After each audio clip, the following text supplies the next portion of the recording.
What's poppin', everybody? It's your boy SnowyKurama, and we are here for the week 2 of the Galar Trade Service League.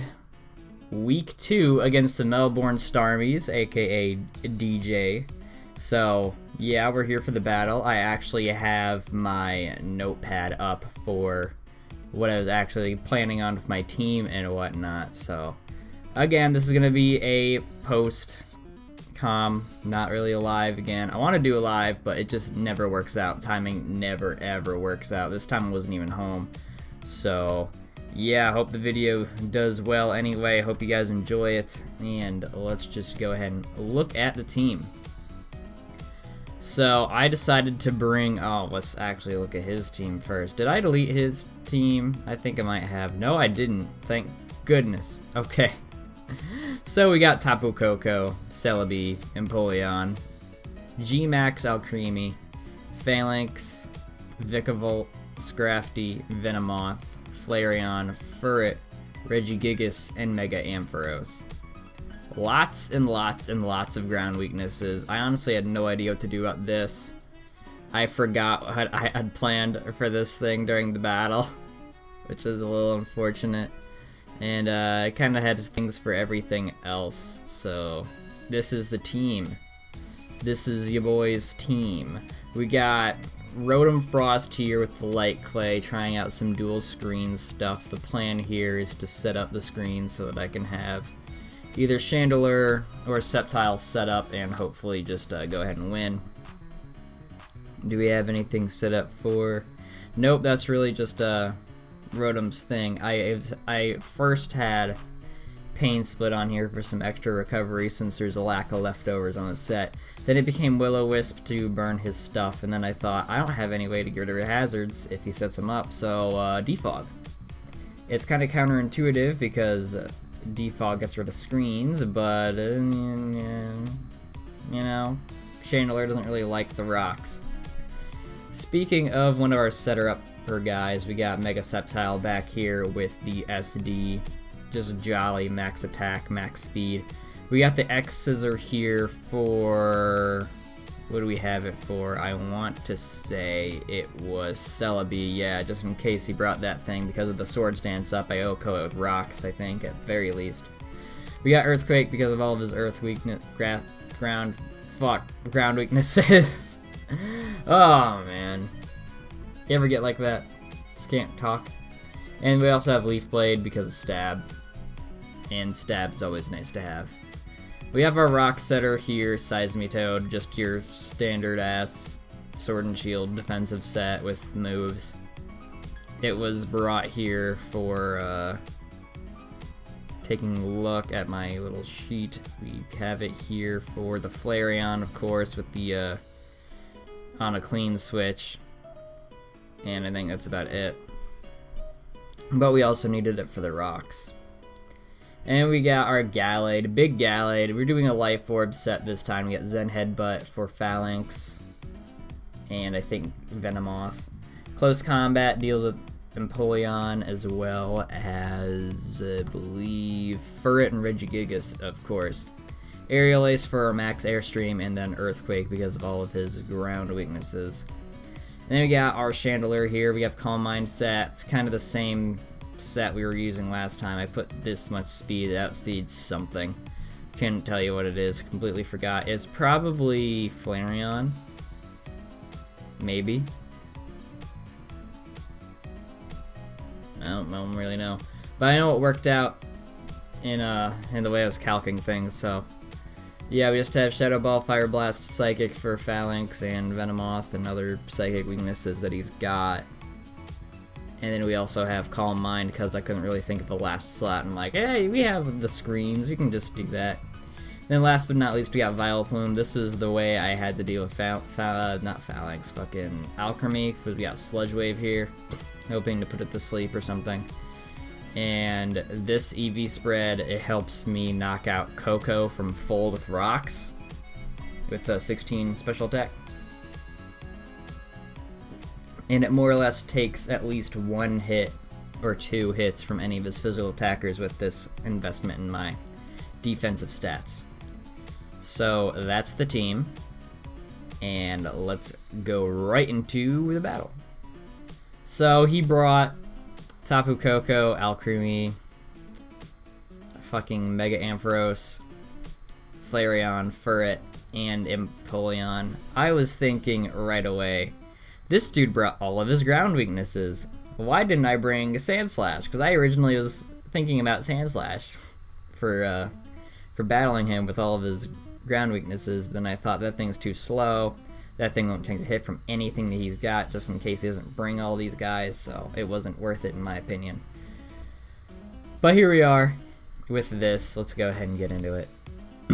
Send out Rotom. Well, he sends out his Ampharos, so there's no big old volt switching happening at first turn. I figured probably setting up a screen would be the best, so I think I set up a light screen. Yep, there it is. He uses Dragon Pulse, takes out a chunk, goes out to Flareon. I volt switch here because I didn't want to take another move, I guess. I don't really... I just woke up when I did this battle, too. So Flareon gets its Toxic Orb, so this thing's guts, obviously, and it's going to do a dick ton of damage to everything on my side of the field. Facade, again, does lots to freaking Seismitoad, and this thing is max defense-ish. Nope, bold. So I hit him up with an Earth Power, does quite a bit of damage, but because we were not special attack invested, it didn't knock it out, which is unfortunate. Then I send out Chandelure, and he reads me like a goddamn book, and uses Bite for that goddamn switch in for Facade. Looking back at it, probably should have let Seismitoad go down or something, because then I would have a clear Chandelure. So Flareon goes ahead and hits the dust with its Toxic Orb, which is fine. He sends out Tapu Koko, and at this point, it doesn't really, it's not worth keeping Chandelure around, so we just go ahead and have it get knocked out. Furret comes out, I send out my Gallade, and I think I max Knuckle here. He returns because he's faster. Nope, I max Mindstorm, so that my next max Mindstorms will be do more damage. He sends out Alcremie, which, you know, it was going to happen. Max Mindstorm does a good chunk to him, and he uses Max Finale to get some HP back, which I had no idea that's what it did. I don't know shit about Dynamax. So he max guards to, you know, waste my last turn of Dynamax, which is smart. And then we go back to normal. I didn't get any of my boosts. All I did was set up the terrain for no, so that nobody could have priority. I just do the most damage that I can to this thing while I can still do it. And then I think I go to Rotom here. Nope, Vileplume because of my Sludge Wave, I'm thinking. So he goes to Empoleon. I think I actually caught him with the Sleep Powder because I thought, okay, so far he's been predicting my Chandelure to come out with his Flareon. He's been predicting all these other things. I probably should not just attack the thing that's right in front of me and go ahead for something really good in the mid-ground play. And that's what Sleep Powder was. I go out in my Rotom to set up my screens again, I'm assuming. He wakes up, of course, because, you know, that's the fucking Pokemon game we're playing. He uses Agility, which I look at Empoleon, I think, okay, this thing's probably Rock's defensive, probably Defog, you know. Not much really besides make sure you hit him hard and fast before he misses a game plan, which here is not entirely different. It's just I didn't expect Agility. Then he keeps attacking with Surf, of course. I got my screens. I do a lot of damage, which was to be expected since he's obviously not defensive. But boy's got himself a weakness policy, so he's got two Dragon Dances and a Nasty Plot up there for only half of his health. It's crazy. At this point, I just send up my Sceptile and I have a hope and pray mentality. It kind of knew that he was gonna. I just wonder if I stayed regular, if he would have knocked me out. Probably would have, considering Empoleon's special attack stats, nothing to laugh at really once you have investment in it. And Sceptile's not really that great defensively. So, I don't know. He uses Grass Knot because he's got that Tuck, of course. Rotom comes out and it's kind of just what you see is what you get when it comes to the rest of it. He just swept me with the Empoleon. But, you know, it happens. I do what I can, 'cause that's all I really can do at the end of the day. I'm gonna let it play. It was just I still believe it was a good game despite all of this. I mean, it was definitely a good experience.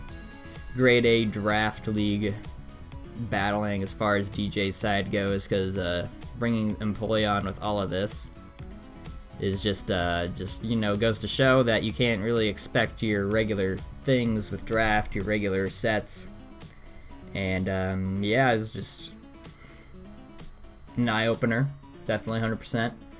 I thought that I could have handled it, but definitely seeing all the ground weaknesses, thought, okay, this is in the bag. Kind of wish I had Drain Punch for the Ferret on Sceptile, but yeah, it is what it is. Next round, I don't know who the hell I'm playing because that hasn't been released yet. I'm actually recording this early. Ooh, look at that. But as per the rules of the league, once you win or lose, you switch out something for a higher tier, or the same tier depending on if you won or lost. We lost here, of course, so we switch out a Mon for a higher tier. And my options here were to either switch out one of my tier 4s, no, not tier 4, tier 3 for a tier 2, or switch out one of my switch out my Scizor for a tier 1, because I had all my other slots filled. And unfortunately, I went with my tier 3s. I had between Obstagoon, Chandelure, and Ribombee to switch. And I knew that I had to get rid of something for another fire resist, or just a fire resist in general. And unfortunately, as you see here, Chandelure bit the dust, and we welcome our new team member, Cinderace. Cinderace is fast, got this base 119 speed, we got access to Court Change and Pyro Ball. 116 attack stats, pretty fucking nice too. We don't have Libero, of course, but I mean, it's fine. We don't really need it, I don't think. It's pretty nice as it is in draft. We have Gunk Shot and Iron Head for coverage, Low Kick, of course, for our big meaty steel types. U-turn here. Oh, and big meaty rock types. Zen Headbutt. We can just run a choice set here, or some support with Court Change. I think Cinderace will be just fine for our instances. Kind of sucks because we don't have a Ghost type anymore. And knowing my luck, because when I was looking at DJ's team, I also thought that Clefairy would have been really nice to bring, but instead we had Grumpig. So I'm just hoping that my opponent isn't Ghost weak, because I just got rid of my Ghost type. So I have a little bit of a strategy that I want to put in place when it comes to my picks, and just picking up a tier 2 is just part 1 of that strategy. So that's really all I got to say for this video. Hopefully week 3 will go much better. Like this video if you have not already. Subscribe if you want some more GTS stuff and other things on the way, depending on my college schedule, of course. And with all that being said and more, this has been your boy, SnowyKurama. See you in the next video. Goodbye.